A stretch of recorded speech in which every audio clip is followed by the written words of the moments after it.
네, 안녕하세요. 중소투자자입니다. 이번 영상은 5G의 어떤 상승 시기에 대해서 조금 말씀을 드리고, 그리고 제가 이제 최근에 그 카카오랑 삼전을 좀 비교하는 그런 게시글을 올린 적이 있는데, 좀 그거에 대해서도 조금 더 구체적으로 말씀을 드리겠습니다.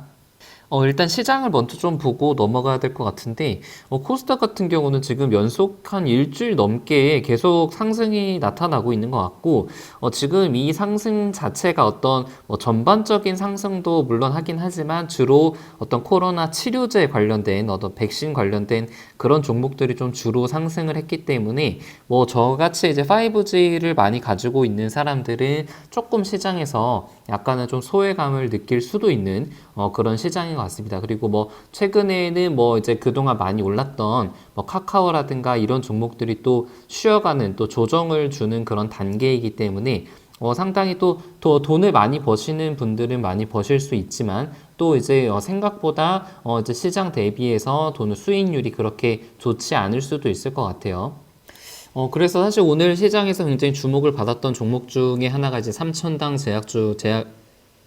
제약이고, 뭐 이 기업 같은 경우는 사실 뭐 이제 안과 관련한 그런 그 의약품을 만드는 기업인데, 뭐 경구용 백신을 만든다는 그런 소문으로 오늘 상한가를 갔고, 그리고 이제 대웅제약이라는 종목도 오늘 이제 상한가를 좀 갔어요. 그 이제 저 개인적으로는 이때 이제 조금 매수를 했었는데, 대웅제약 같은 경우는. 정확히는 한 12월 1일 날 매수를 했네요. 이때 사실은 비중을 굉장히 조금 들어갔어요. 한 200만 원 정도만 들어갔었는데 이때 어떤 뉴스가 있었냐면은 임상 2상이 이제 새롭게 국가 승인을 좀 받아가지고 앞으로 계속 좀 좋은 그런 뉴스가 좀 나오지 않을까라는 기대감으로 매수를 했었는데 사실 매수를 하고 나서 좀 급등이 좀 빠르게 생각보다 좀 빨리 나와서 이때 거의 대부분 물량을 조금 정리를 하고 한 50만 원만 지금 들고 있어요. 50만 원만 들고 있는 상태에서 지금 생각보다 너무 좀 가파르게 올라가고 있죠.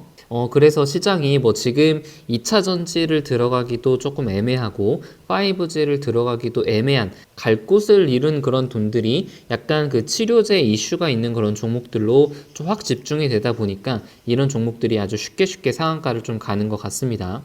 뭐 아무튼 이런 종목으로 수익을 많이 내신 분들은 축하드리고 뭐 비중이 적거나 없으신 분들이 사실은 대부분이기 때문에 조금 더 시장을 전체적으로 바라보고 어디서 또 기회가 생길지를 생각을 해보는 것이 중요할 것 같아요. 그래서 이제 삼성전자 같은 경우는 지금 이제 뭐 보유를 하고 있는 지가 한 7개월 가까이 됐는데 이때 약간 물량을 조금 조절을 했어요. 왜냐면은 좀 너무 단기간에 급등을 했고 약간 좀 조정이 나오지 않을까라는 생각으로 약간 매도를 했고 제가 이제 저번 주에 올린 그 게시글 중에 하나가 삼성전자랑 그 카카오를 좀 비교하는 그런 차트를 올린 적이 있는데 이 두 개가 모두 이제 4월달 이후 위에가 카카오고 아래가 이제 삼성전자예요. 근데 이제 4월달부터 8월달까지 카카오 같은 경우는 한 4개월 동안 거의 20만 원에서 40만 원까지 올랐으니까 2배 가까이 올랐죠. 근데 삼성전자는 사실 한 10%에서 한 15%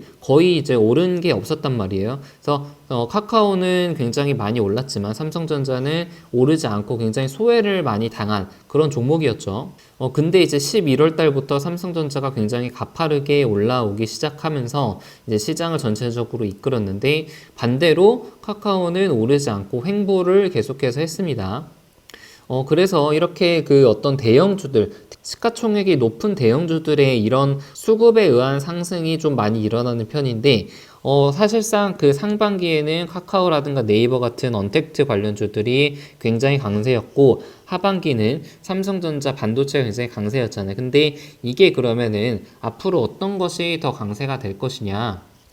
개인적인 생각을 좀 말씀을 드리면은 삼성전자 같은 경우는 뭐 단기간에 한 달에서 뭐 길면은 2달까지는 좀 이제 상승 추세를 타고 조금 더 수익률이 카카오보다는 좋을 수는 있겠지만 앞으로 한 6개월에서 좀 몇 개월 뒤에는 좀 카카오가 더 현재는 조금 더 매력적인 가격대가 아닐까라는 그런 생각을 가지고 있습니다.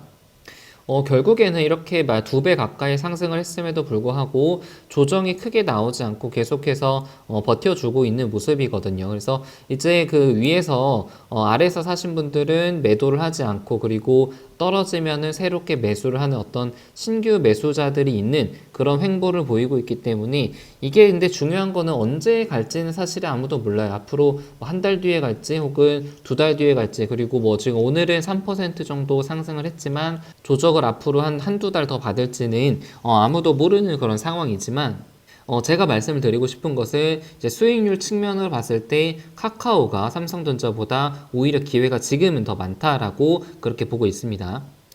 5G 종목 같은 경우는 오늘 이제 전반적으로 조정이 나왔는데, 아무래도 좀 바이오 쪽이 많이 오르면서 지수가 상승을 했기 때문에 5G 종목은 좀 오늘 소외를 받은 그런 시장이었고, 그때도 말씀을 드렸지만 어떤 5G 앞으로 주파수 경매 스케줄을 다시 한번 점검을 하자면은 12월 달에 주파수 경매가 시작이 됐고 1월 중순 정도에 좀 종료가 될 가능성이 있고, 그러면은 1월 말에 수주 공시가 나올 가능성이 좀 있다라고 그렇게 말씀을 드렸는데, 지금 이제 최근에 좀 조정을 받고 시장 대비해서 약한 것은 이 12월 달과 그리고 주파수 경매가 끝나는 그 사이에 어떤 공백이 있잖아요. 그 어떤 시기의 공백 때문에, 그러니까 모멘텀이 한마디로 좀 부족한 거죠. 모멘텀이 좀 부재하고 아무래도 4분기 실적은 그리 좋지 않은데 주파수 경매에 대한 기대감으로 좀 올라왔기 때문에 이 어떤 모멘텀을 다 소진한 상황에서 새로운 어떤 수주 모멘텀이 나와야 되는데, 그 모멘텀까지는 아직 시간이 걸리고 시기가 좀 남아있기 때문에 그런 어떤 시차적인 문제로 좀 조정을 받은 그런 날인 것 같고요. 그래서 뭐 이제 5G를 가지고 있는 입장에서는 좀 안타까운 그런 상황이지만 어쩔 수 없는 것 같아요. 이게 언제 오를지 또 그리고 언제 수주 공시가 날지는 또 모르는 상황이기 때문에 좀 애매하지만 일단은 계속 홀딩을 하고 좀 보유를 하고 있는 그런 상황입니다. 좀 보유 종목 중에서 좋은 흐름을 보여줬던 몇 가지 종목들을 잠깐 살펴보면은, 메디포스트가 제가 한 3만원대 초반, 2만원 후반대에서 많이 샀었는데, 이게 최근에 급등을 해가지고 비중을 약간 조금, 부분 매도를 했고, 이게 그때도 좀 말씀을 드렸던 것처럼 결국에 이제 횡보를 하다가 저점을 좀 높이는 그런 종목들은 이렇게 급등을 할 가능성이 좀 높다. 그런 차트 분석에 대해서 좀 말씀을 드렸죠. ISC 종목도 요즘에 그 상당히 급등을 많이 해가지고 수익률이 한 40%가 좀 넘는데, 오늘은 이제 장중에 한번 급등을 했다가 조정이 좀 세게 나왔는데, 아무튼 이게 그 상승 추세에 있는 종목은 또 섣부르게 팔았다가 또 급등을 하는 경우들이 많기 때문에, 그리고 또 지수가 요즘에 흐름이 좀 좋잖아요. 그래서 지금 이렇게 조정을 받을 때는 좀 단기적인 흐름이라고 생각을 하고 있고, 일단은 계속 가지고 있는 그런 상태입니다. 그래서 뭐 좋은 종목도 있고 좀 흐름이 나쁜 종목도 있는데, 결국에 그 이제 다른 아까 종목들도 보면은 아시겠지만 결국 모멘텀이 있고 실적이 잘 나올 가능성이 높은 종목들은 언젠가 이제 저점을 높이면서 오를 가능성이 높다는 믿음을 가지고 그렇게 종목들을 보유를 하고 있습니다. 네. 그래서 영상은 여기서 마치겠습니다.